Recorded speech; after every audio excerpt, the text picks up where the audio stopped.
Bonjour et bienvenue. Ceci est un hors-série. Un hors-série, c'est quoi? Ce sont des petites vidéos de 5 minutes où on va parler et analyser des séries et des films. Aujourd'hui, par exemple, on va parler de l'importance des couleurs dans les séries et les films. Et pour cela, j'ai choisi une de mes séries préférées pour vous en parler. Cette série est géniale, je vous la conseille à tous. Il s'agit de Utopia.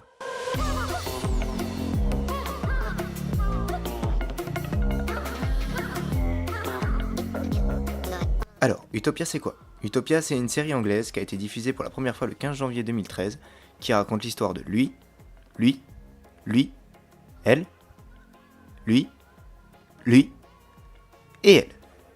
Et alors, en bref, pour vous la faire courte, Utopia raconte l'histoire d'un groupe de personnes qui se parlent à la base via un forum et qui se retrouvent tous liés d'un seul coup à un complot mondial qui vise à rendre la population totalement stérile. La joie quoi. Et c'est une série qui se veut à la fois drôle, décalée et engagée. Mais aujourd'hui je vais surtout vous parler de l'importance des couleurs dans cette série parce qu'elle est omniprésente. Notamment le jaune et le bleu, car effectivement les deux couleurs sont quasiment présentes dans chacun des plans de cette série. Mais pourquoi ? Et ces deux couleurs, le jaune et le bleu, représentent chacun un des camps qui s'affrontent durant cette série. Le jaune pour le complot et le bleu pour le camp qui est contre le complot. Et c'est là que c'est assez incroyable. Par exemple, il y a ce plan. Ouais, alors je me suis pas fait chier à retrouver le moment exact parce que je me suis pas retapé les deux saisons, mais on imagine, d'accord ? Et ce qui est intéressant à savoir, c'est la situation de ce personnage. Ce personnage est toujours entre les deux, c'est-à-dire qu'il travaille pour le complot, mais se remet en question tout le temps. Et à ce moment-là, il est en pleine période d'hésitation. Et c'est pour ça que derrière, il a un mur totalement jaune, avec juste un tableau bleu au milieu. Ça montre tout simplement qu'il a un très grand rôle dans ce complot, mais qu'il y a quand même une petite remise en question derrière tout ça. Autre exemple, ce personnage. Ah là tu t'es fait chier à retrouver le plan, c'est ça ? Ouais, ta gueule.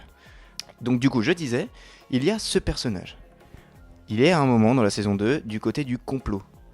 Il est donc habillé en jaune. Alors que, à la fin de l'épisode, il est habillé en bleu.